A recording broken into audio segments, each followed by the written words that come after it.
Welcome everyone to the February 11, 2019 City Council meeting. First on the agenda is called order and Pledge of Allegiance.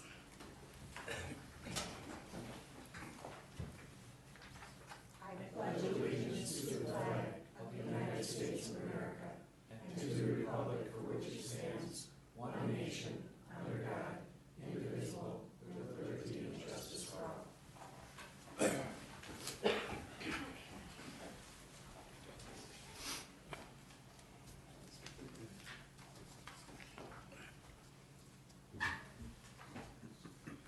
So just so everyone knows, I'm the new council member that is acting as Mayor Pro Tem tonight, so it might be a little different than normal. Excuse me, Mayor Pro Tem. Mayor Funk did phone me a little while ago, said he was very sick, he could hardly speak, his voice is almost gone, and he's not going to be able to make it tonight. So here I am. Okay, so the second thing is adopt the agenda. Madam Mayor Pro Tem, we need to pull the second set of minutes off of the consent agenda, but leave them on for adoption after that. We need to add a resolution under 4C, which is a consent item, to summarize that publication rather than have to print the whole thing in the ordinance. So we want to add a resolution summarizing that under consent. And then your choice, Mayor Funk has requested that he had two items on that he would like to be part of. One was 6D, IT services, and the other one was 6E, some discussion items that he had placed on the agenda. He is asking that you consider taking those off the agenda also. I make a motion that we amend the agenda to remove items 6D and 6E from the agenda. I'll second that. All in favor? Aye. Aye. All opposed? And did that motion also include adding an item under 4C for the summary resolution of the publication? Do we need to do that separate? Well, you need to Make a do it. motion that we add item under 4C to include a summary publication regarding which ordinance? Regarding the ordinance on the bylaws, Planning Commission bylaws. Regarding the Planning Commission bylaws. All in favor? I'll second. I'll second it. Oops, sorry. You got a second? Okay. All in favor? Okay, all in favor? Aye. Passes. Okay. So next is open forum. We have 3 slips. 3. Who's first? They're all for 7A. So should they be speaking at 7A? And Mr. Mayor, I made a small mistake here, rather large. We need to add to the agenda, it was on the internet, to add the city manager contract, which would be item 7B.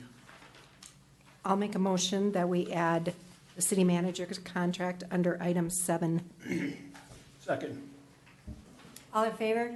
Aye. Passes.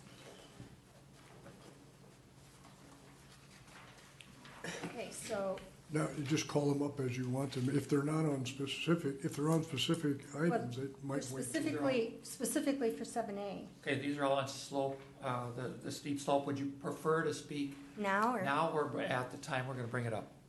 At the time. Okay, During the item. all right, great. Anyone else? Okay, consent agenda. So what you need on that is a motion for the consent agenda, but you need to pull off item A2 until you get a chance. There's a council member has asked for some changes on those minutes. Okay, so didn't we just do that? Who wants to make a motion? I'll make a motion that we approve the consent agenda without item 4A2. I'll second that. All in favor? Aye. Aye. Passes. Okay.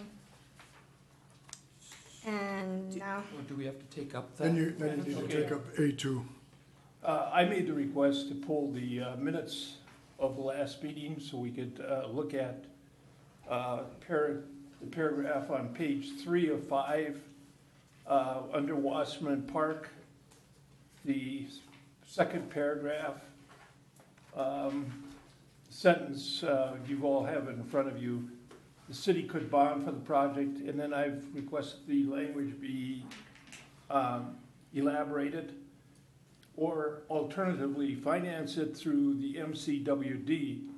Under the latter scenario, the city would issue a long-term promissory note for the full value of the project payable to the MCWD. Short-term financing of the project would be the responsibility of the MCWD. Carver County would eventually issue bond financing for the project, and the MCWD would service that debt, essentially funded by the city's pay down of its promissory note. Point of order, this sounds like this was language that really wasn't spoken at the meeting, but we're trying to add it afterwards. Is that proper? I'm asking. Yeah, so Mayor Pro Tem, the advice I've given before sticks all the way through. The minutes need to reflect what was said, what occurred at the meeting. I don't recall exactly. I'm not going to be a good source for clarifying what was said exactly in that point, but your point is correct. The minutes need to reflect what happened. If things are said at a meeting that are not true or are incorrect, they should still appear in the minutes if they're at the level of detail that the minutes should reflect. The minutes should reflect what was said, not sort of the truth of the underlying matter. Mr. Vos, Councilor Gregory, these things were said, but it was hard to pick up on because they weren't said as quite as eloquently as I put them there, but There was a we did- lot back and forth there yeah. on the last one, so, In essence, this was said. okay, I'm And fine with that. And in other discussions like this, this always gets sort of forgotten, and I just wanted to be sure that people understand that any potential financing will be with the MCWD. And it would be a note. Yeah, I think that was understood. From my perspective, that was understood, but that's the message I got from our discussions. But I guess I'd like to follow the rules and have what's in the minutes reflect what was at the meeting, but I really have no huge objections to adding this. Listening to other council. what do you think? I don't have any objections to adding it either, but I appreciate the clarification. Okay. Okay, Okay. so, Do you have a motion? I'll make a motion to change the minutes as just read for that item on Wasserman Park. Second. all in favor? Aye. Aye. Okay, that's set then.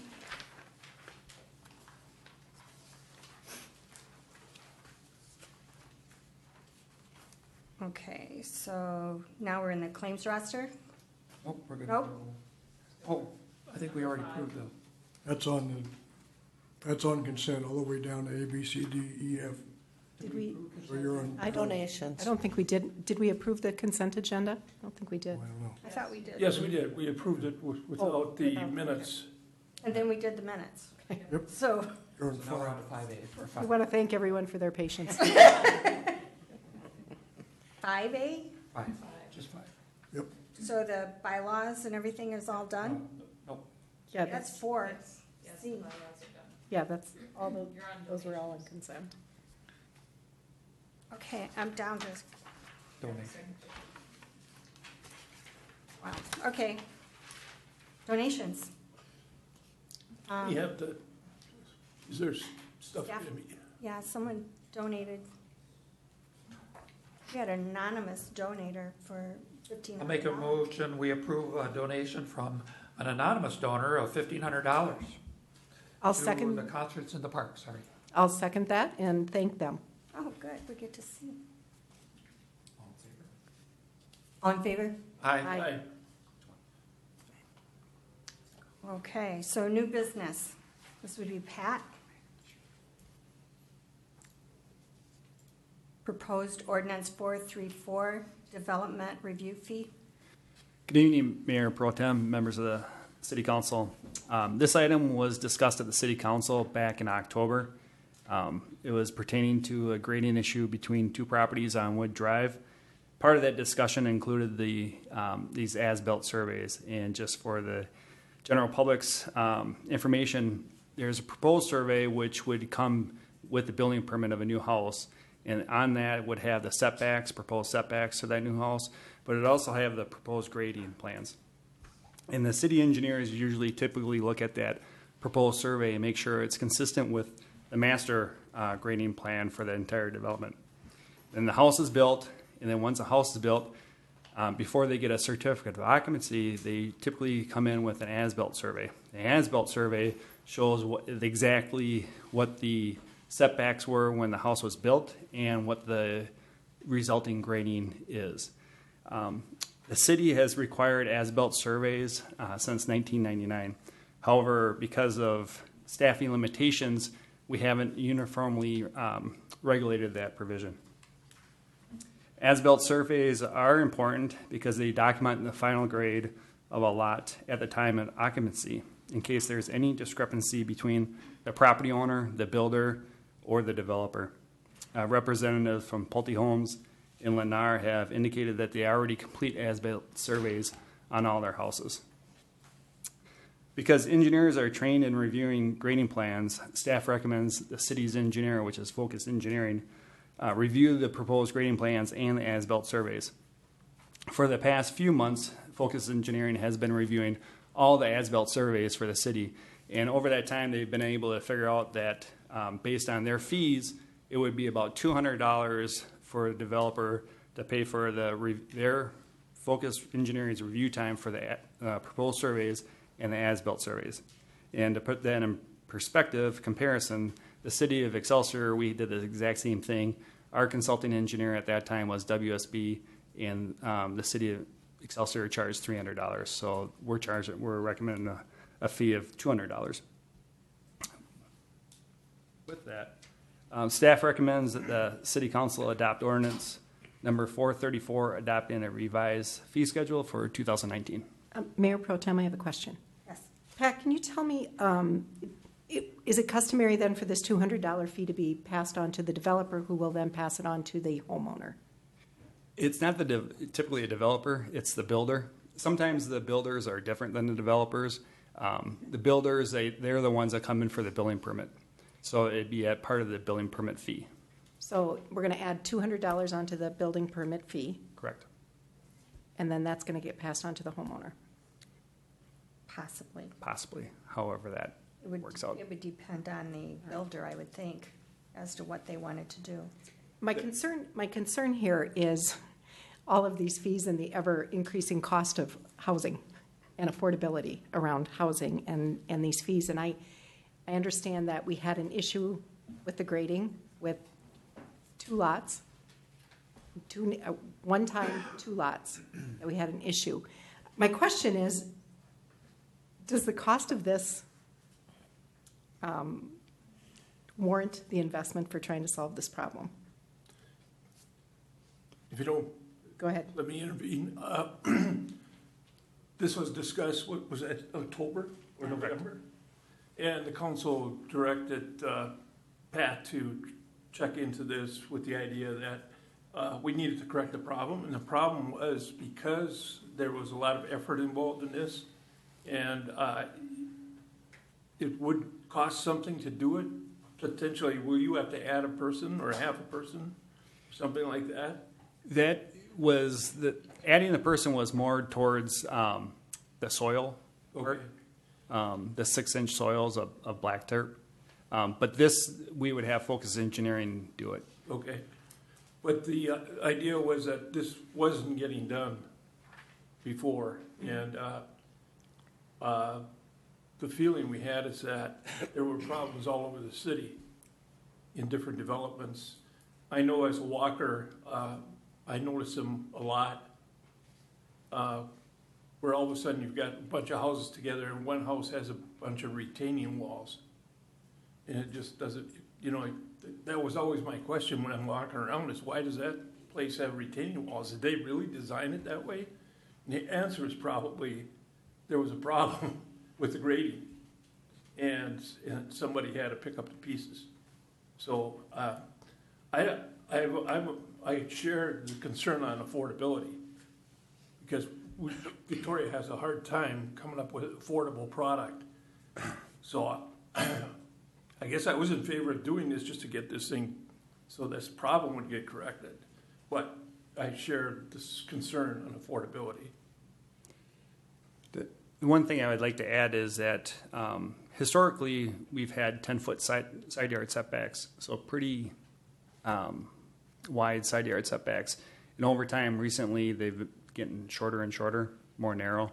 And Whispering Hills is a good example. We've gotten a number of complaints from Whispering Hills residents about the grading and the drainage.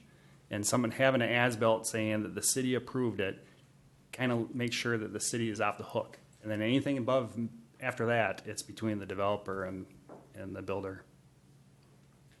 It's more of an insurance policy for us to protect us from it, because we ended up having to pay for that wall. I remember, but I think, was it just, I know it was one situation, and, Right. and I appreciate the perspective on that there's probably more than that out there. I'm really concerned as we get pressure from the Met Council to continue to make an affordable housing product, and then if we're going to drive up the cost of fees, that it's kind of counterproductive. Let's reverse the conversation. Say we did this because we think it's the right thing to do. We didn't charge the developers in the fees. How much cost would the city have to eat? How much would it make our costs go up? $200 per building permit, and we do about, I think, 100 building permits a year, so Okay, is that $20,000? $20,000. So that's really what we're saying is, can we absorb $20,000 in the current year budget? That's already final. And we could always limit that to the smaller setbacks and not the larger ones, because it seems like the problem became apparent when we started having the smaller setbacks. Staff would recommend having it for every house, so then we're not picking and choosing, because otherwise, if something does become an issue and they bring it in front of the city council and the city council says, well, why didn't you look at that one? It just makes it easier for us to do all of them. Councilmember Gregory? Yeah, I find it interesting that you're getting calls from Whispering Hills. When we first talked about this, I thought this would be more of an issue when we had custom builders, a different builder at each home, everybody kind of doing their own thing. But at Whispering Hills, it's one developer, and we're still having questions and concerns about drainage and. I believe that it's one developer, but it's one builder. Okay. Trinity is the developer, and then M&I Homes is the builder, and they're the ones that are pointing fingers back and forth. Right, and if we adopt this, are we off the hook from any issues that arise? Did this fall onto the engineer's insurance issue if something comes up? She's shaking her head no back there. No. Does it take the responsibility off of the city? Not really. Madam Mayor, I think we're never isolated from somebody suing us, but I think we think that having an engineer do it rather than what we used to have a planner do it, that we have a much more sound case to protect ourselves than we would otherwise. And do we actually go out in the field and inspect these to make sure that they are being built as built? I'm going to bring Kara on. Bring your insurance. Kara, please. Good evening, Mayor and Council. Historically, the grading surveys that have been submitted to the city that are required with every building permit have been reviewed by the planning department. So what Pat's proposing here is that the engineering department would review them instead. What we're doing with that review is comparing the survey to what the development grading plan was. So is what the builder proposing to build match what the development plan showed? Sometimes they won't match. So then there has to be some judgment calls where we take a look at the plan to say, okay, is that still going to work? Is what they're going to propose to do still work? So that's the first half of what Pat suggested here tonight. The second half is an as-built survey. So historically, when the planning department has required them, the planning department has completed that review. Again, it's a paper plan that comes in. We take a look at that paper plan to make sure it matches what was reviewed and approved at the time of building permit issuance. If it matches, we call it good. If it doesn't match, then it becomes a discussion. Are the shots that the builder provided inaccurate? So did they shoot an elevation that isn't correct, so they might have to go get more data in the field? Or did they change something that might signal a problem? So then you would have a conversation first with the builder to say, these things don't match, what's going on? We wouldn't conduct a site inspection unless there was just something really strange that warranted going to take a look at it in the field. I think that was the question I was answering. But the change would be both steps that you just talked about. Correct. That's what Pat's proposed, is that the engineering department would then conduct those reviews. Because I'm a consultant who bills you at an hourly rate, the discussion with staff was, well, should the taxpayers be paying for that, or should the builder be paying for it? So we estimated the cost at $200 per permit, but same thing that we do with our right-of-way permit fees. We would track what those actual costs were and adjust them up or down on your annual fee schedule if it seems like we can do that work more efficiently. And I would be proposing to have one of our younger engineers do that review instead of me. So what do we think then? Well, I think Pat's explanation of maybe this hasn't been a huge issue in the past, but as side yard setbacks shrink, it seems like this could become more prevalent in the future. I think I kind of buy that. I buy into this because I think it was a problem in the past, even with the larger setbacks.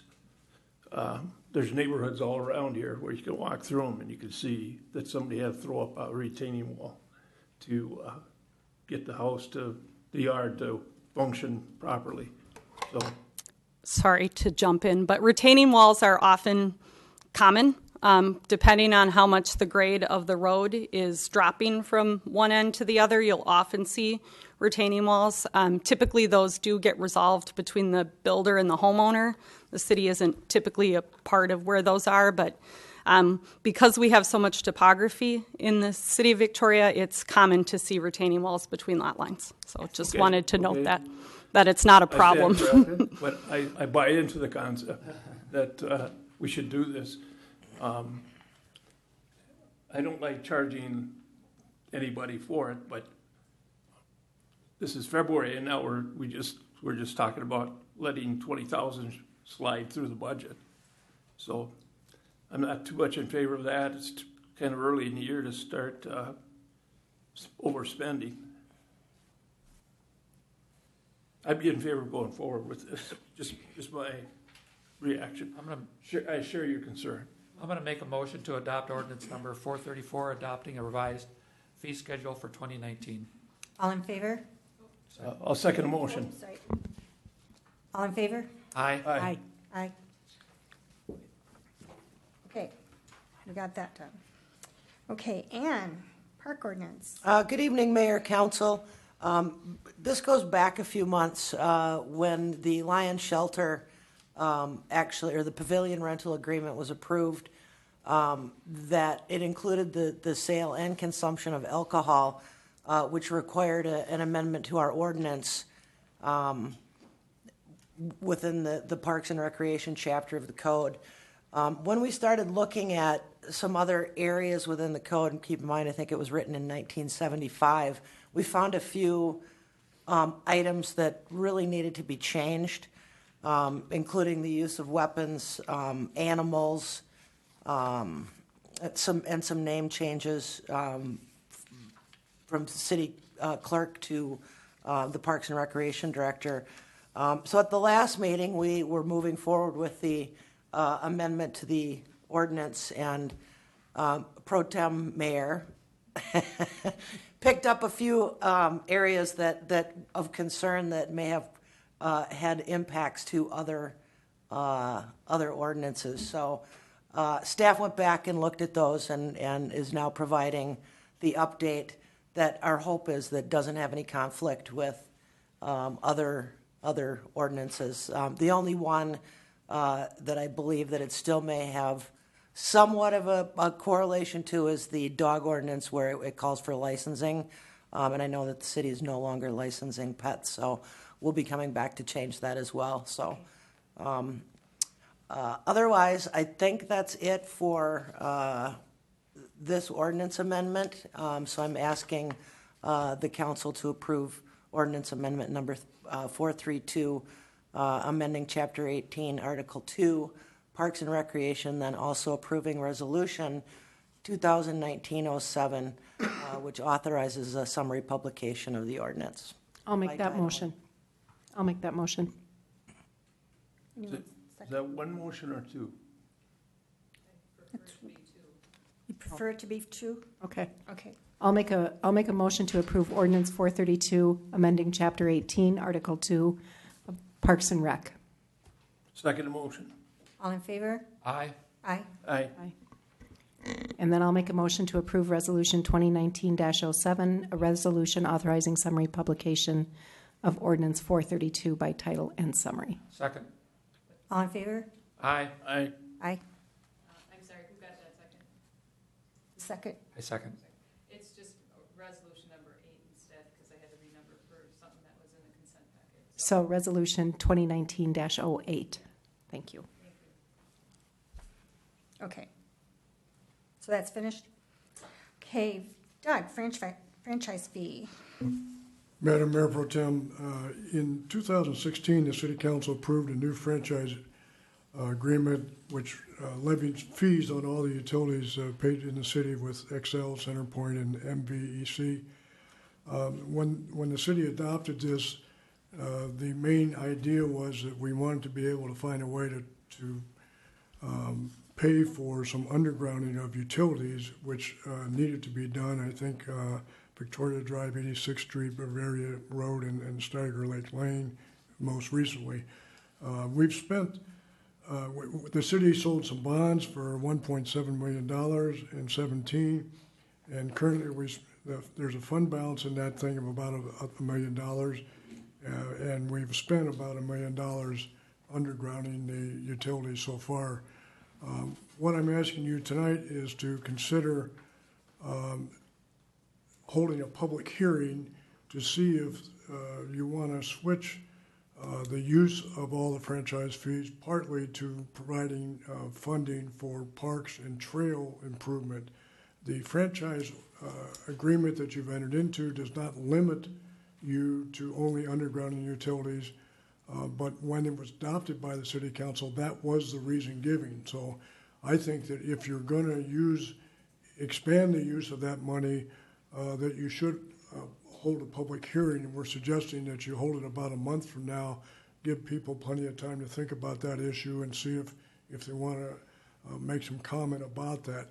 Staff is projecting that you will have enough money in the fund to continue the undergrounding of utilities, maybe at a slightly slower rate, but in addition, you'd be able to fund the trail and park.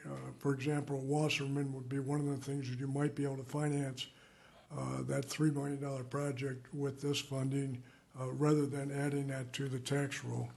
So the question tonight is, would you like to go ahead and hold a public hearing? You're not taking any action on doing it, but we just want to see what the public would think about it, and then the council can come back and discuss it more and see if that's what you want to do. Okay. Anyone? I'll just throw a couple comments out there. This is a tax. Make no mistake about it. We call them fees or whatever, but it's a tax. Yes. So it is kind of a big deal, and I don't take raising people's taxes lightly. No one likes to pay taxes. This is a This is added on to your utility bill, $3 for gas and $3 onto your electric bill. So it is a tax, and people have to pay it.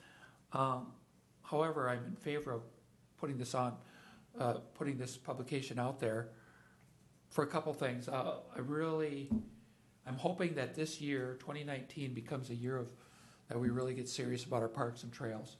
And we're the city of lakes and parks, and I really want to make that trails and trail connections and our park system a priority for 2019.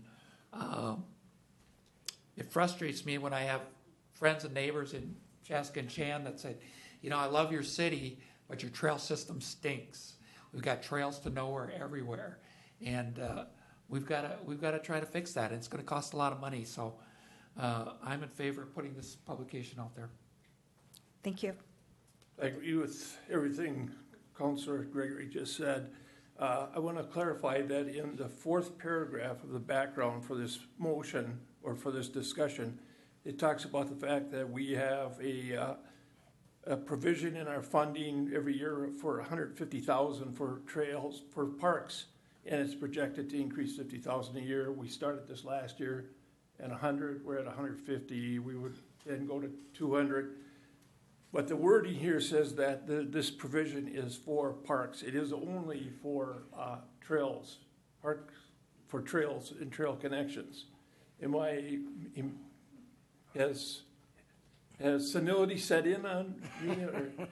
I believe, Council Member Vogt, that is correct. That was the intent from my recollection as well, that it was to go to trail gaps. Okay, I was not aware of that, so So I just want to, which then puts even more pressure on the issue of parks themselves. Absolutely, and as I say in here, you've got a new comprehensive plan which points out that you're about $30 million short on funding all the parks that you need. So I'm in favor of going forward with a discussion with the public on this, and they deserve to be involved, and the sooner the better. We have the Wasserman Park, but we also have in our comprehensive plan, we have a park near Pearson's Lake, which is supposed to be a sizable multi-purpose park. So we have all kinds of grandiose plans and no way to pay for them at this time. And we need to start investing now because our population is increasing. Yes. Deb?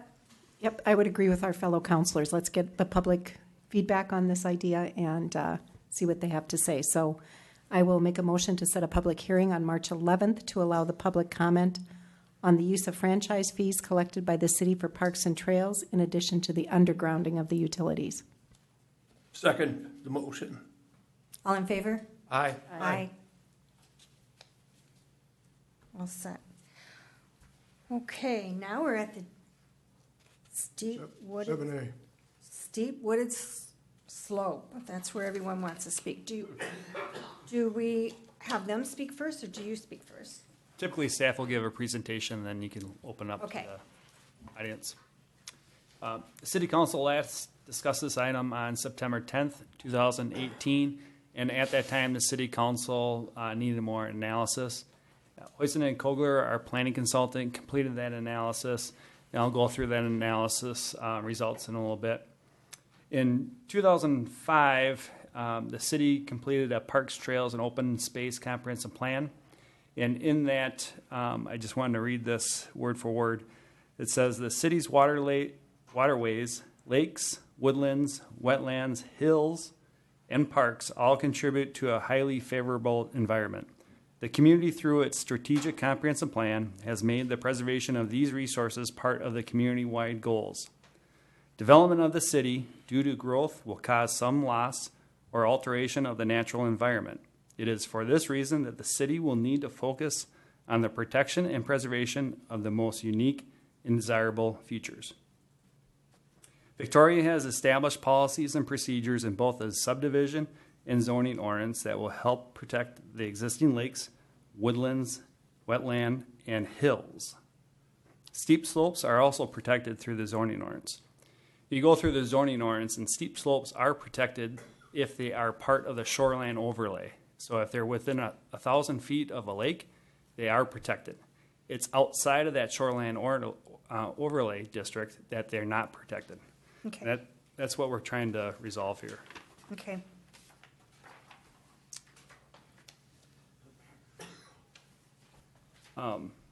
Steep slope. What's being proposed is that steep slopes over 18% with high tree density shall be preserved in their natural state.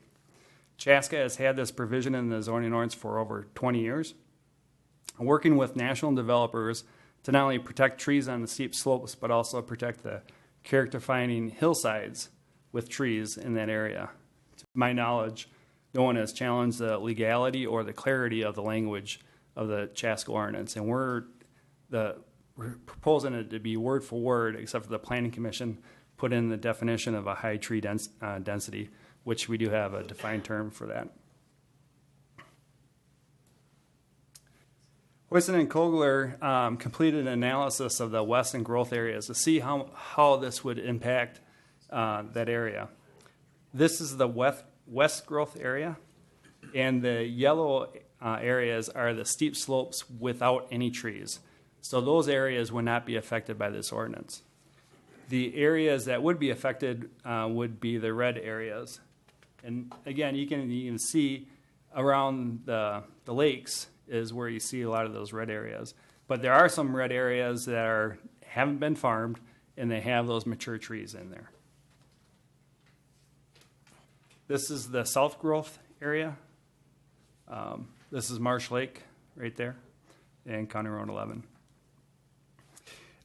Between the west and south growth areas, there's 2,500 developable acres. If you took out the steep slopes with the wooded trees, make up about 5.4% of that developable land. Hoyson and Kogler also look at some examples of what a steep slope would be, and the best example is the one on Angler Boulevard. As you're driving east, there's a farmhouse up on top of the hill. Now this hill wouldn't be considered a steep wooded slope because it doesn't have the natural trees. It even shows up on the map as yellow. So these trees, you could tell, have been planted. But it's just an example of how steep that hill is, and that's what we're trying to preserve. Again, it's not the intent of the proposed ordinance to make any parcel undevelopable. Because every developable area is unique, staff believes that a plan unit development approach would be necessary to allow development to occur, but with limited impact to the steep wooded slopes.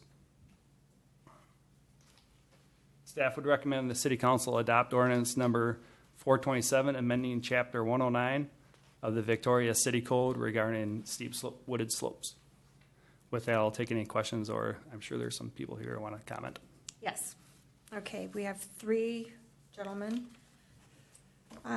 Mike Saul?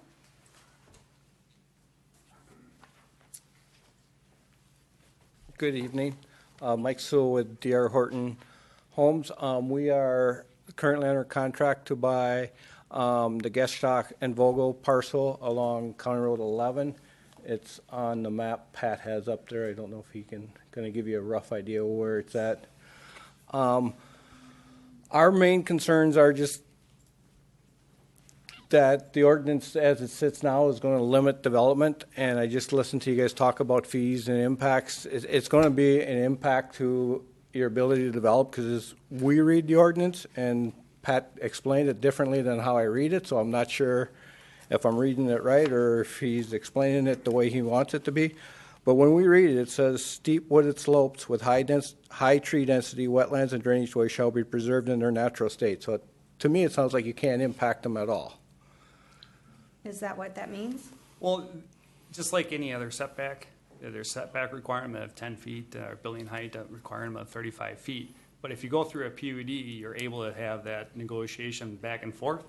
So yes, that would be a shall, and it'd be just similar to a setback requirement or a height requirement. But as I mentioned in the presentation, with a PUD, because every site is unique, there's give and take amongst developers.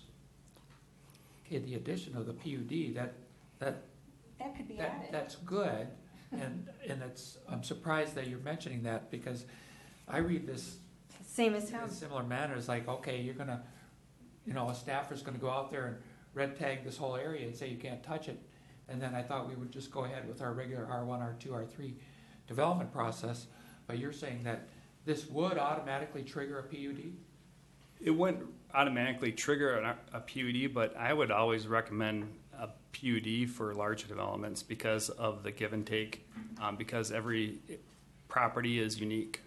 Right, and that's exactly where I was gonna go with this, is if we had a PUD process with the intent of preservation of trees and have that written in there rather than just, we can't touch it.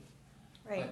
But a PUD process is gonna give both the city and the developer / landowner an incentive to try to work together to try to preserve as many trees as possible, because that's the idea. That's what we all would like, I think, and I think that would be a shared goal, would to be preserve a tree.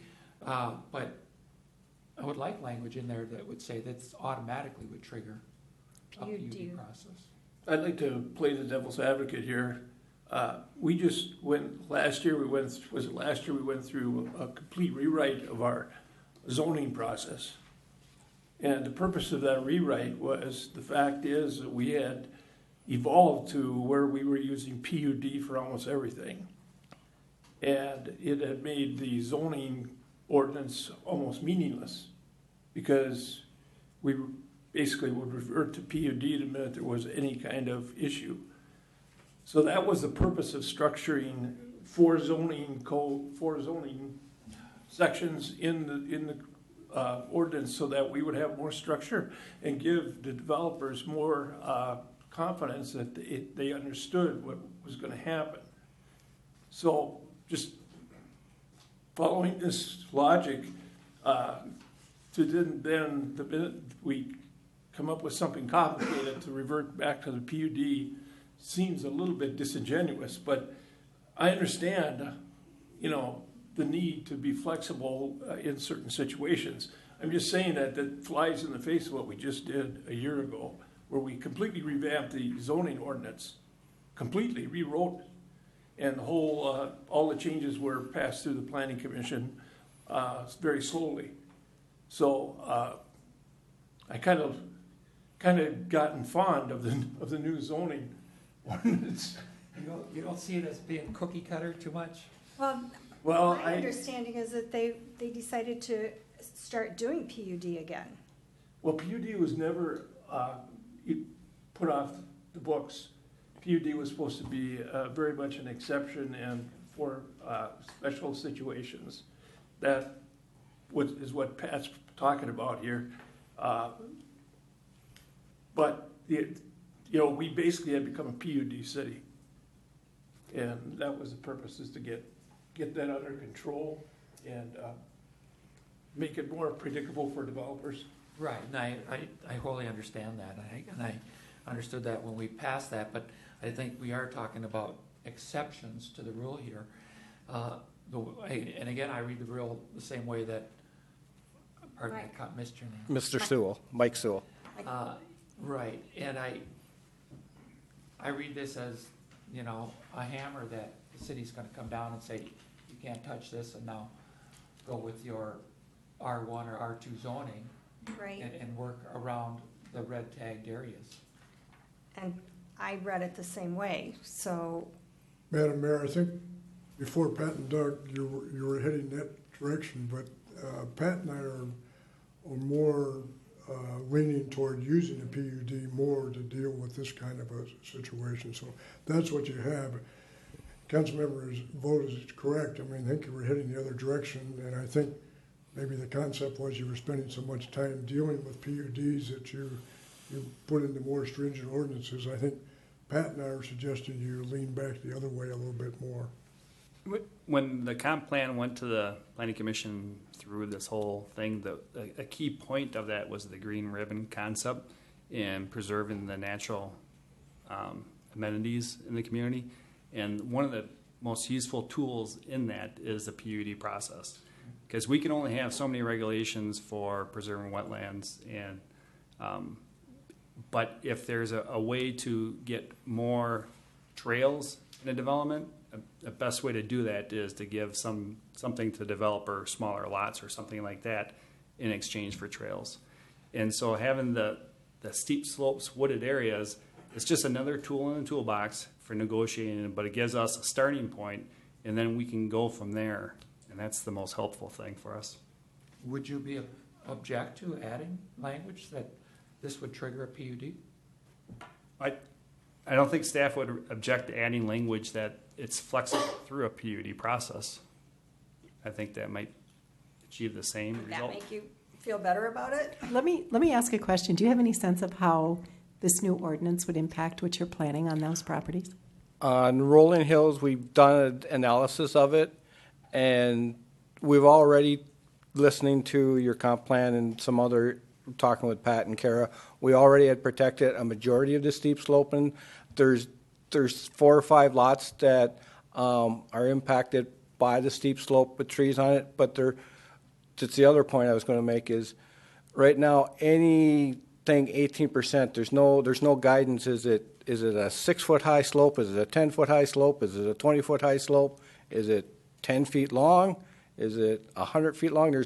There's no parameters on where you draw. I mean, there could be a 5-foot high slope that's 20 feet long that has trees on it that are 18%. So we have to protect that little patch of it or strip of it. And then along the same line, looking at Pat's presentation, he shows a steep slope along the road. So does that mean the city now falls into the same category where along an existing road that the ditch slopes 3-to-1, 4-to-1, that it's over 18% and the trees have grown up? So will you guys be impacted in the same way by the slope ordinance? The way I read it, it doesn't exempt out city projects, doesn't exempt out roadways.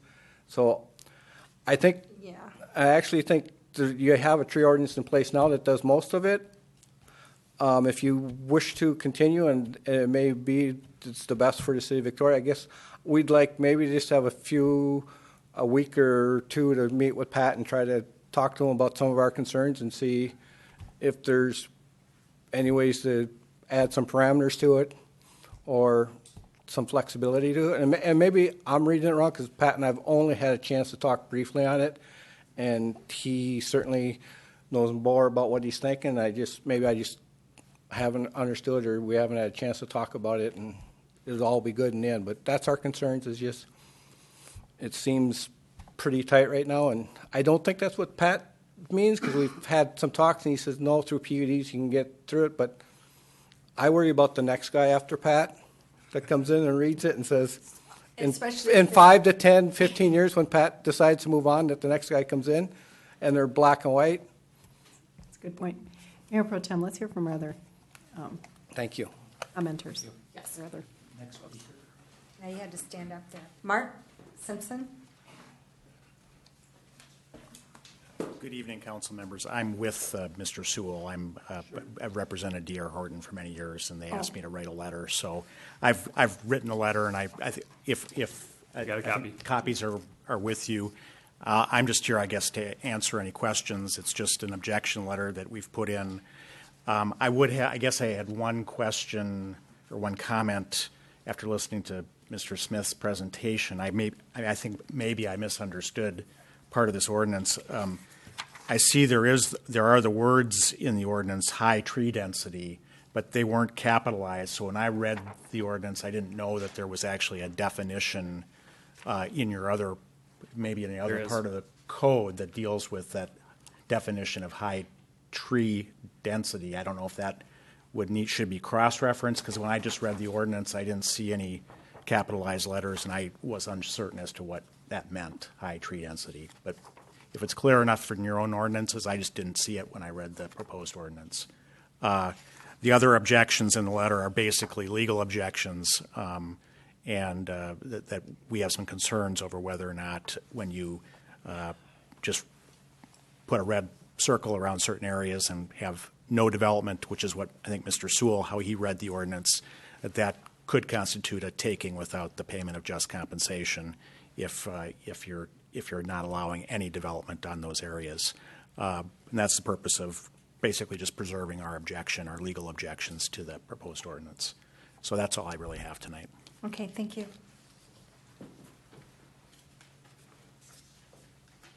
And Jacob? Steen? Is it Steen? That's correct. Thank you, Mayor Pro Tem, members of the council. My name is Jacob Steen with Larkin Hoffman Attorneys, and we represent the Marsh Lake Hunting Club. My address is 8300 Norman Center Drive, but I should add that I'm also a resident of the city of Victoria. Marsh Lake Hunting Club has, as you are probably aware, nearly 400 acres. A large portion of that image actually is the Marsh Lake Hunting Club. And we have significant concerns, primarily legal concerns, over this ordinance.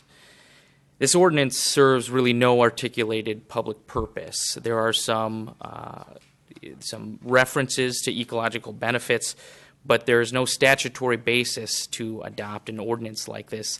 You do have an ordinance that accomplishes essentially what I think is trying to be done, but for the reasons that you've identified, which is that this essentially precludes development of a large portion of land, we don't think there's any statutory basis to adopt it. And Mr. Smith was absolutely accurate. There is a legal basis to regulate steep slopes within the shoreline. That's a statutory authority that the city has. But what the city seems to be doing here is taking that authority and trying to apply it outside of the shoreland. And we don't think there's a basis to do that. And further, the lack of definitions, as Mr. Sewell and Mr. Simpson identified, we have real concerns about the lack of definitions. Now, there might be a definition of high tree density, but the other term, natural state, is a major operative term. What is a natural state here? What do we return the natural state to? Is it the natural state on the day of the application, 10 years ago, 150 years ago? We don't know. And there's a lot of ambiguity baked into this provision. And because of that, we think that it's going to be unconstitutionally vague and unenforceable. And the practical effect is that you're going to end up with landowners and developers who have no idea what this means, and staff. You know, after Mr. Smith leaves and you've got somebody new and eager to make their mark, they're going to take it and enforce the black letter of the law, and it's going to mean something very different because it's so ambiguous. But the biggest concern that we have, and that I think you should have, is about the constitutionality of this provision.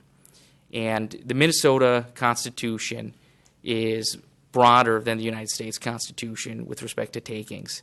The Minnesota Constitution prohibits any taking or damage of private property for a public use. And in this context, that means any diminution of value that is substantial and measurable. And I don't know what the value of an acre of land in Victoria is, but these drawings indicate that 5%, more than 5% in both the west growth area and the south growth area will go from developable land to undevelopable. Now, for us, the Marsh Lake Hunting Club, that's 15 to 20% of the entire site. Because if you look at that red, that's largely on the Marsh Lake Hunting Club site.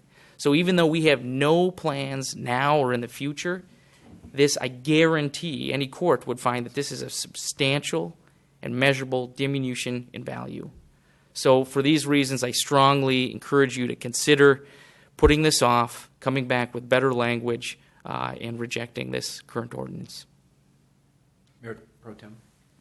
Okay, thank you. If I may. Yes. A couple of questions for the attorneys, Mr. Simpson and Mr. Steen. So your letters dated today, which I'm just sort of seeing for the first time, I think you're essentially making the same argument. I think you're both saying that the city lacks statutory authority for imposing a regulation on steep slopes, 18% or greater slopes, as a generic matter, but the city has authority to impose conditions or regulations on steep slopes on a application-by-application basis or on a case-by-case basis. Am I getting that right? Is that essentially what your arguments are? I suppose in the context of every application is individualized, right? So in the context of an application, if there is a rational basis elsewhere in the code, whether it's related and there's a substantial nexus to that project, I think you're right. I think there would be some basis, and that's currently what the city code has.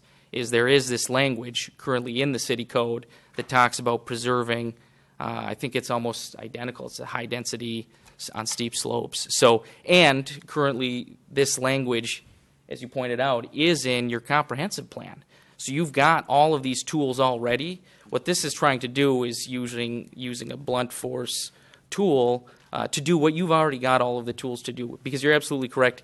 If in the right context we're looking at the comp plan and we're looking at other factors, then you've got all of these factors already baked in. And Mayor Pro Tem, I guess I just want to make clear that Pat and I, Planning Director, and I have talked in a high-level sense about statutory authority, about this issue of what authority cities have to regulate trees and steep slopes.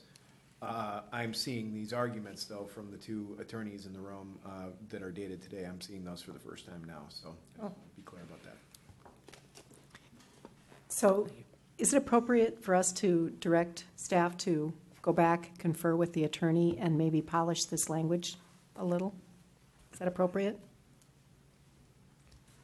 Okay.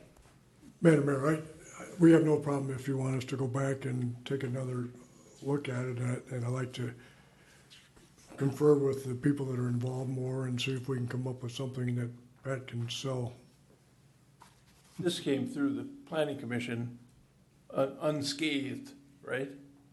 Correct. They added the language about the high tree density, but otherwise the language was. So it's a little bit puzzling that this kind of thinking hadn't permeated their thinking at all. Can somebody explain how 18% relates to degrees? What does 18% mean? I mean, 18% is like. No, you're thinking 18 degrees. This is percent. 18%. What is 18%? I could go get a chart that shows you, but I'd have Is to it run like in my degrees office. or is it? The degrees and the percent, they're kind of different? like, they're different measurements, but measuring the same thing. Can you give a little bit of background, Pat, about what the catalyst for this change was? Sure. So when I first started working here, Lake Town 11th, I believe, was the development that occurred, and it was approved under R2 zoning district, and they went ahead and removed pretty much a very significant portion of the trees in that development. And we do have a tree preservation ordinance, but what it says is you have so many trees you have to preserve. You can take it down more trees, but you have to pay into the tree fund. So essentially what it says is developers, if you have enough money, you can pay the trees, pay into the tree fund, and you can remove these trees. So Mr. Reeder told me in one of my first days is you got to preserve these trees. And so this is why I came up with, because I worked at the city of Chaska about 15 years ago, and they've had this provision in the zoning ordinance for the, prior to me being employed there. And they've had that same provision for 20 years, and we've worked with developers on preserving the natural steep wooded slope areas with that exact same language. And they haven't gone to court? They haven't gotten to court, no. But do they have all the lakes that we do? They have a lot of ravines, a lot of creeks, a lot of steep slopes. Well, I would be in favor of taking this back to reword it because they are right into the fact that it doesn't say anything about the possible PUDs, or if somebody does come later and it's black and white like this, then they're not going, they could say, well, this is what it says, too bad. Whereas you aren't saying that. Everybody's running me out of the job here. Sorry. Well. And you're blaming me for this? Yeah, I clearly saw him throw you under the bus. You can do that, Clearly threw you under the bus. I think it's fine to bring it back in 2 weeks, and Bob and I can write a response. Yeah. Okay. And work with the possibly developers. Meet with them. Yep. To come up with an agreement. So do we need a motion to send this back to staff? Somebody wants to say something. Oh, sorry. Yep.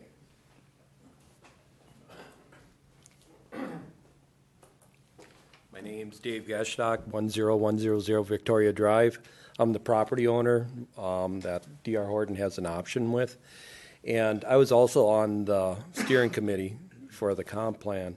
And this was brought up about, all these woods and everything. And everybody's like, yeah, we got to try to save what we can here, but we got to let the people still develop their land. And, a lot of people are like, well, we don't want a taking either. Just, we got to figure out a way to make this work for everybody. Mm-hmm. And one person even mentioned, well, geez, maybe we should buy Marsh Lake Game Farm. And I said, well, if you come up with the money, I'm sure eventually, it might work out. But that's, way to do it. But nobody wants to spend the money like that. So we never thought that we didn't want the government to come down and say, you can't do anything with this land. They understand they have rights to as well. And I guess it'd be more of a question for Pat. Now, on my south of the creek, I have like about 17 acres, and DR is not under contract. That's for future, whatever. There's little fingers, of red dotted around. And I think that's where Mike was probably getting to the point, there's no real scope of size, as to the slopes, because you go in there, it's just rolling and 18% slope. A 20% slope, I could say, is 1 foot of rise in 5 feet. Got it. So, like that or whatever. Right. So, I guess my question would be is, what happens there then? Is it like you got to go through a PUD because we got these little pockets, of slopes, and because it's all rolling the property, Again, I would always encourage developers to go through the PUD process because especially that wooded area, it's all woods. Right. Try to preserve as many of the woods as possible. Right. And like I stated, I could have taken all those trees down. I still could, until it gets annexed in, but I'm not going to do that. I'd like it to be a nice development, but I don't want at the same token somebody said, you can only put 3 lots in here. And that's kind of my concern, to bring utilities and utilize it. And, it's not really a place, and we've talked about that, for high-density housing, to be more single-family housing and that. So I guess that's my concern. Right. So, okay? Okay. Thank you. So 18% is one foot. Well, it's 20%. Yeah, 21 foot. So it'd be 11 and a half inches probably in. Right. Yeah, that, so it's so. close to a 20%, which is 1 foot and 20, Yeah. foot of elevation and 20 feet. And, like they are preserving quite a bit of the trees, and there's that one long sliver of red, and that's probably, 20-some, 30-some percent. And I agree, you don't want to go and cut something like that down. That I can understand. Now I'm remembering our meeting in October. I felt that the 18% was too low. Right. To have this restriction. In other words, the intent is good, but the percent is way too low. Most people's backyards, going around to the backyards. I have a walkout. You right. walk and then it's down, and so I walk out down below. With my memory coming back here, that my concern is still here, that this is, a slope of 1 foot elevation and 20 feet. 5 feet. Is not 25 is not much of a slope at all. So to put this kind of restriction on those type of slopes doesn't seem correct. It doesn't seem like this is what we should be doing.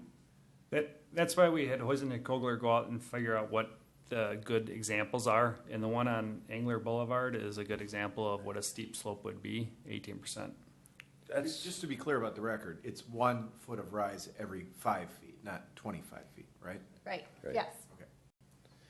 And as far as like Chaska too, I know they had a lot of ravines, and if that's the way that they were looking at it, and a lot of that area was developed, 20 years ago, or whatever, right in that time period, and I think that was their big concern, was to save all those ravines from highly eroding. That's probably why they went 18%.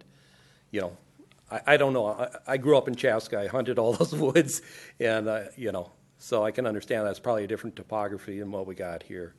So, and it's creeks and whatever, and here it's not necessarily adjacent to waterways, and so Is the answer to this just to have very vivid language about PUDs in here?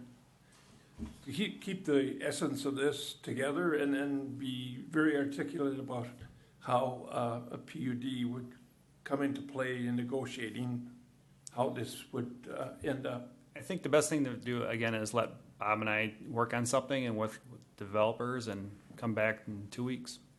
Sounds good. Just one more quick question. You keep referring to PUDs. Who has the option to request a PUD? Does the developer have that option? The developer does, yes. They do. Right. And that's today. Oh, Correct. okay, well, that solves that issue. Mayor Pro Tem, and I think this is what I heard, but if I could add, if there's any direction to staff, I would strongly encourage and welcome the opportunity for that direction for staff to work with potential developers and landowners, because we'd like to be at that table. Yes. Thank you. Okay. So I think you have direction. we have direction, right? I heard it, Pat. You heard it? I heard it.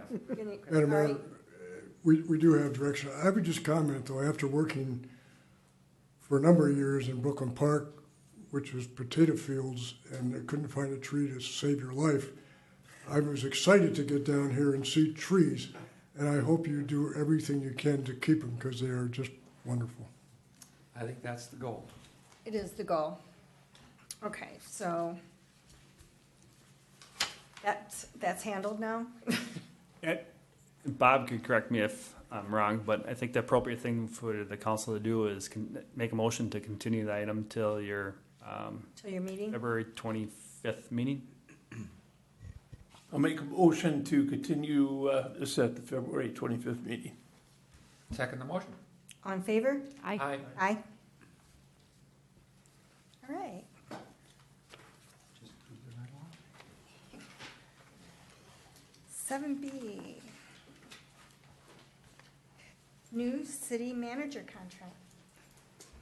Madam Mayor Pro Tem, I'm excited to tell you that the City Council decided to offer the position of a new city manager to Dana Hardin on Saturday, and she has accepted, which is pretty exciting to me.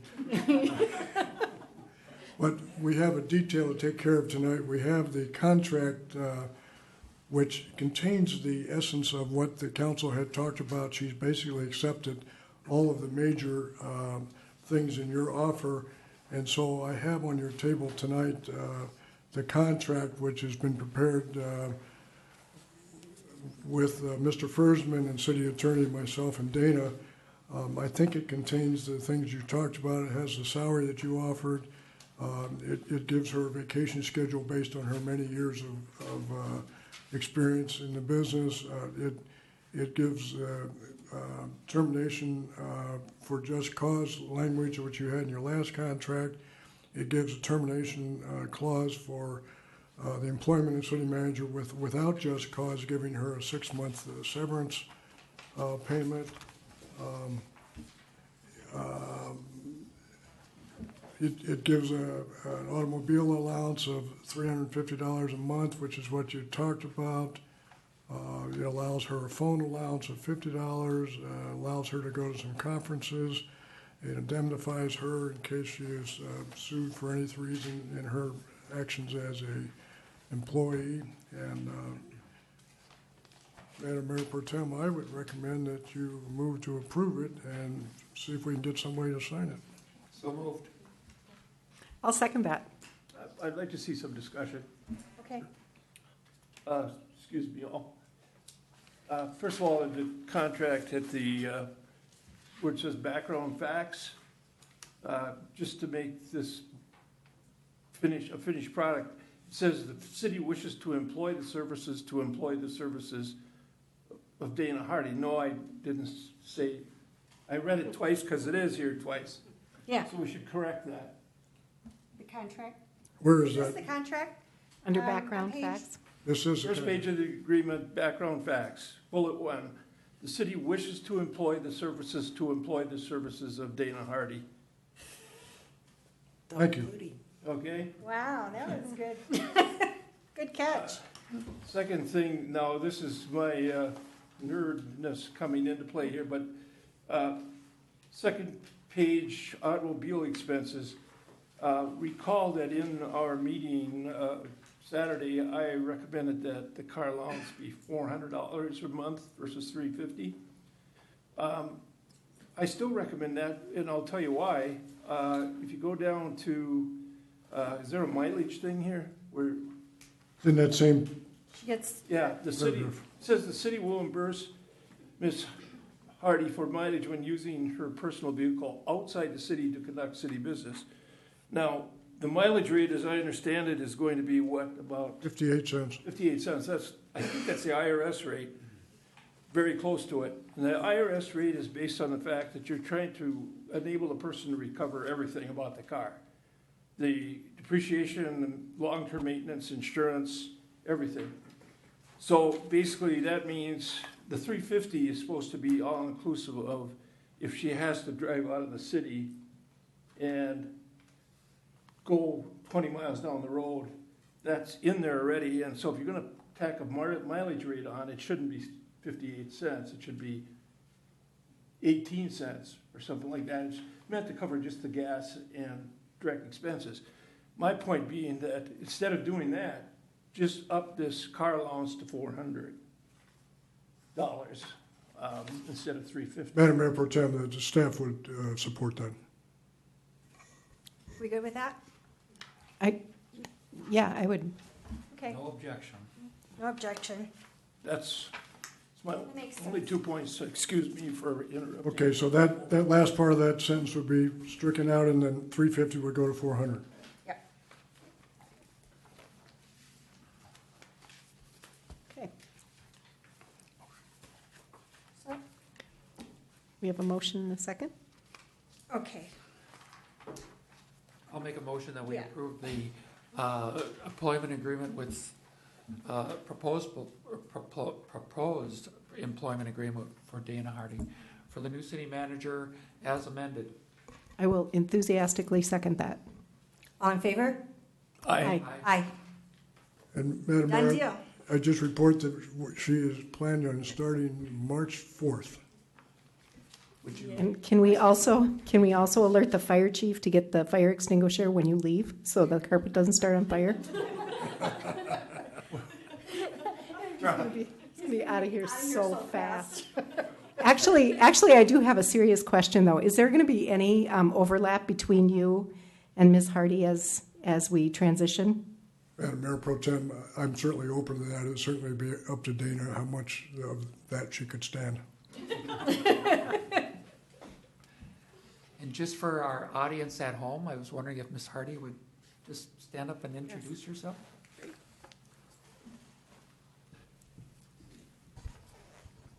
Good evening, everyone. Thank you. I am delighted to be here. I'm Dana Hardy, for those of you who don't know who I am. I am thankful for this opportunity, so thank you for giving me the opportunity to serve the community of Victoria, serve you all. We've got a lot of work ahead of us. I'm looking forward. March 4th can't come soon enough. I'm looking forward to working with you all, working with the great staff that we have, and really getting involved in the community. So thank you. Welcome. Oh, Yes. Thank you. Okay, thank you. Okay. Number 8. Reports of the city manager. Madam Mayor Pro Tem, I simply want to touch base on the 13 and a half acres that I think we put a press or an email on your table, but just so the public knows that we did receive an email today from the developers indicating that they're continuing to work on the development for the 13 and a half acres. We're working on both the housing and the retail components and seeing some strong viability, particularly for the residential components. And I won't read the rest of it, but suffice to say that they are working hard. They're continuing to strive toward a grocery store. They're working with some developers for housing, and they're hoping to come back, and they are confident that they will be back by the time of the end of their period, which I think, Pat, they have another month. Yes, I think it's early March was the deadline. Right, so that they're still working on it, and they're still optimistic that it's going to work. Great. That's all I have, Madam Mayor. Okay. Reports of the mayor, city council, city attorney? You have I have nothing, thank you. Nothing. nothing? We've just had, and we've had a lot of challenge with snow, and I know your drivers have been working around the clock, and I just wanted to extend my appreciation and thanks You're for all very that hard work, and we've got more on the way. Yes, we do. It sounds like another week full of snow. Yeah. Yeah, Mayor Pro Tem, I do have one quick thing to report. I had let Doug know I was at a conference with city attorneys last week, which was very exciting. I had said at the last council meeting when you, in your wisdom, had directed Doug to reach out to the league to get some feedback on social media policies, given the Department of Administration opinion about social media by elected officials. And I know Doug has done that, and I know that the league is working on that. I will just tell you that at the city attorney conference, that issue is quite a hot topic, and you are certainly not alone now with that opinion being out there in thinking about that issue and looking into that issue. And I think the league is going to be working on that, and hopefully we'll get some to you through your new manager soon. Yes. And last weekend was when I went to my new city council training, and yes, it was one of the topic scenarios that they were discussing while I was there as well, and they are working on it. It was very enlightening to go to the class. I would like to go to more. And I just wanted to say thank you for the opportunity, and also for all the snow removal as well, because it's been I can't 6 believe, inches after another. I'm telling you, it's almost to the top of my mailbox. I can't believe it.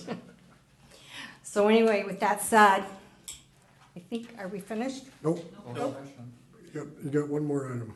Oh, we have to go to, I forgot about that. Madam Mayor, what we'd like to do in this item is allow Pat to make a presentation here in the council chambers and give some background on the whole thing, and then move into a closed session. Yes. Mayor Pro Tem, City Council members, back in 1976, the cities of Chaska, Waconia, and Victoria entered into an orderly annexation agreement with Laketown Township. That agreement described the areas to be annexed and the process to be annexed. The city then, in 1977, you see on a monitor the yellow area, annexed a large portion without paying any annexation fee. And then on the northern part, again, the yellow-orange, in 1981, they annexed that portion without paying any annexation fee. In 1987, on the, again, yellow-orange color, they annexed the Deer Run, again, without paying any annexation fee to the township. In 2004, the city and the Laketown Township approved a joint resolution amending the 1976 agreement, and that said that any development or annexation, I should say, north of Marsh Lake Road would have an annexation fee that would go from 90% of the taxes that the township received that first year would be returned to the township. In the second year, it would be 70% of the taxes received, and that first year would go back to the township. And then it went down 50% the third year, 30% the fourth year, and then 10% the fifth year.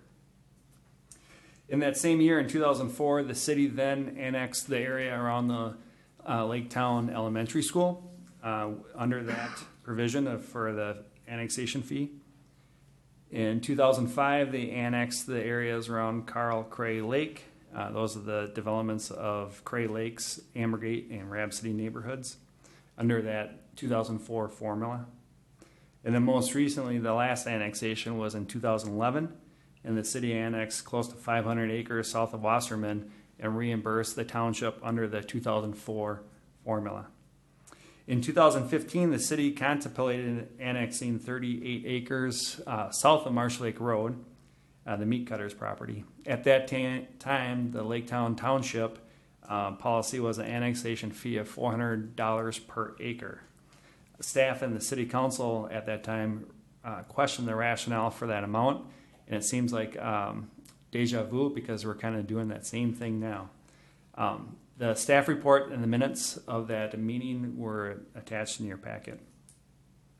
Most recently, staff met with the Laketown Township Board on November 13 of 2018 and February 5th of 2019.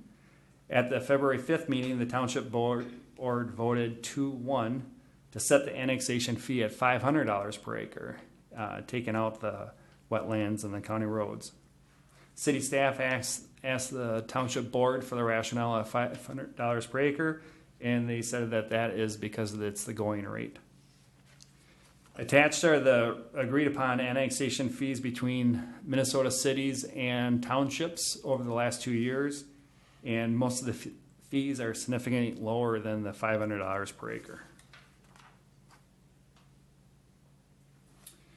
The four parcels that are currently under consideration for annexation along County Road 11 add up to 228 acres.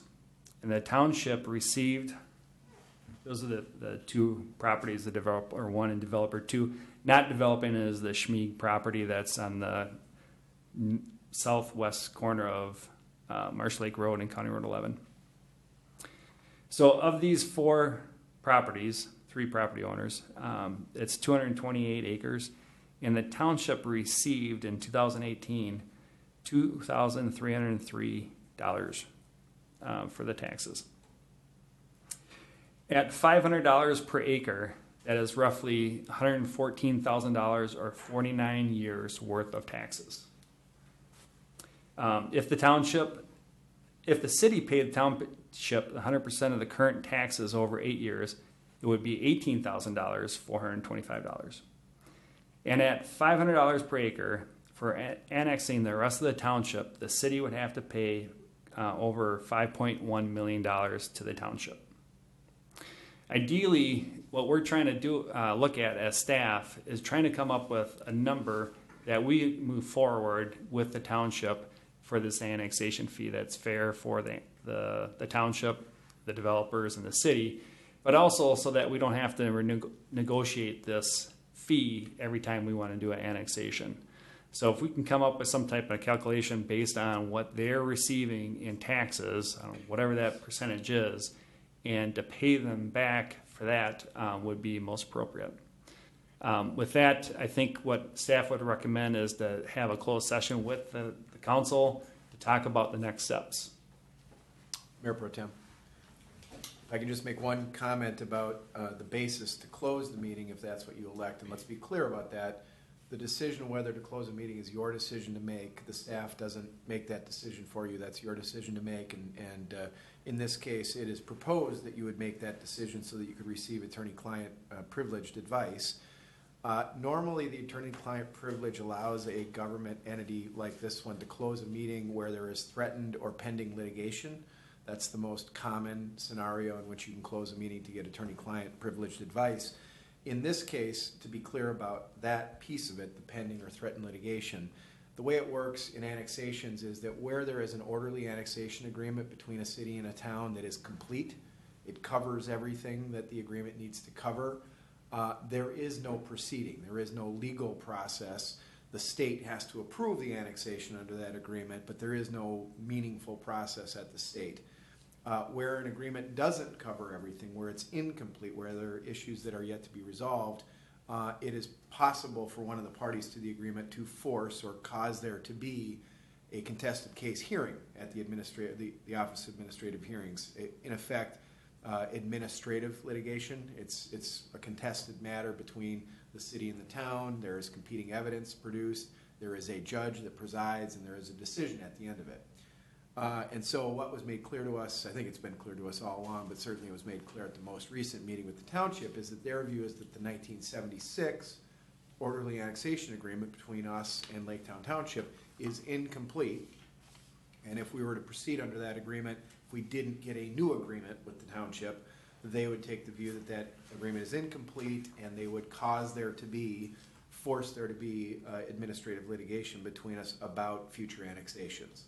So that, I don't want to characterize it as a threat overtly, because it was a very cordial meeting, and I think we really appreciated the township's time. So I don't want to say threat in a pejorative way, but clearly what was on the table was, if we can't work this out, we may end up causing U City to be in an administrative litigation proceeding with us over future annexations of parts of the township.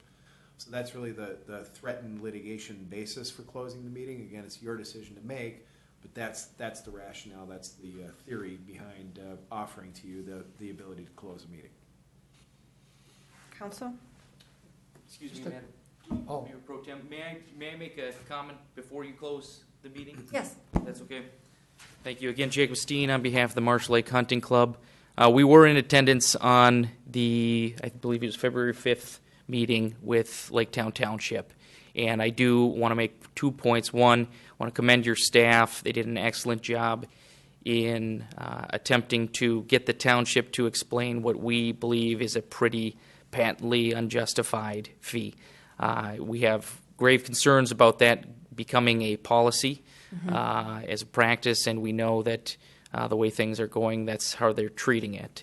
And second, we do, and again, I'm not going to presume that I understand what your legal counsel is going to give you, but we do support an approach whereby the city would force a decision by the Office of Administrative Hearings that we do believe would be a much more reasonable and legally justified basis. So that's our feeling. Thank you. Okay, thank you. Just a quick question. If we can page this PowerPoint back a couple to the map of the 3 properties. You've got the one property that's not developing, that's a Schmid property.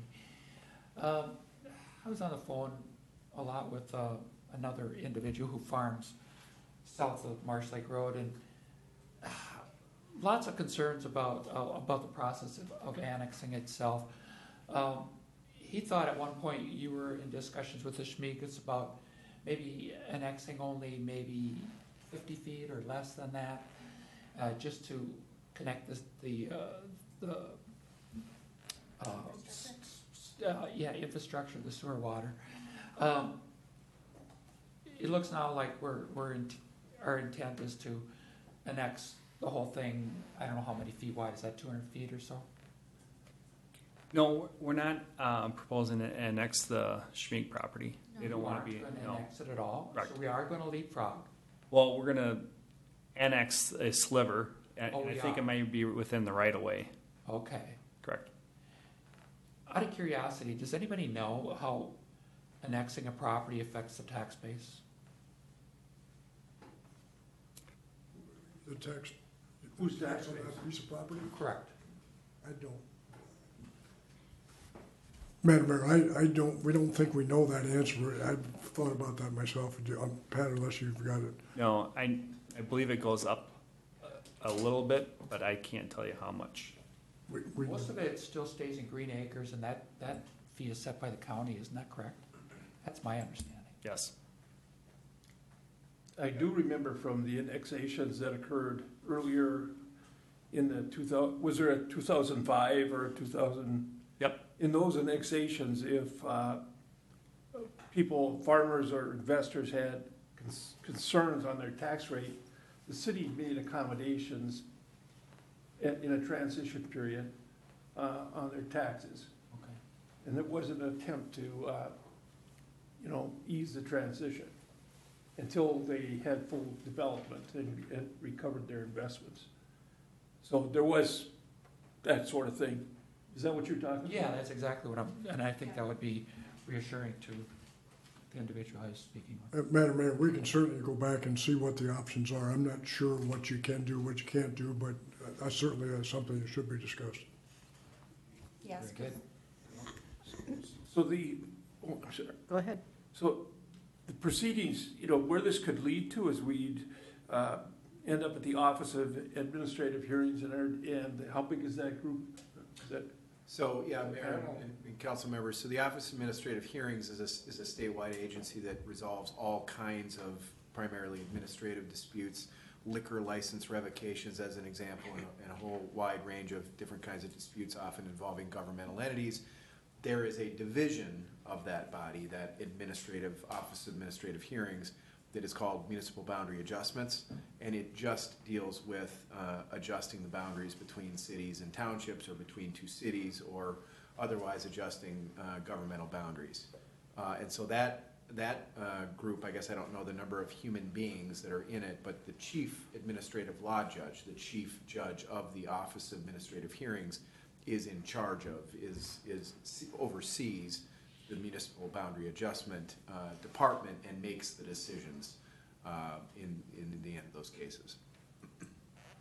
So there's one administrative law judge that ultimately issues those decisions. I think with that, I would make a motion that we close the meeting. Make a motion to, I think we should follow the language on our. There we go. I make a motion that we go into closed session pursuant to Minnesota Statute Section 13D.05, Subdivision 3B, to engage in attorney-client privilege discussion with the city's attorney regarding annexation fees. Second that motion. All in favor? Aye. Aye. Okay. We're in close.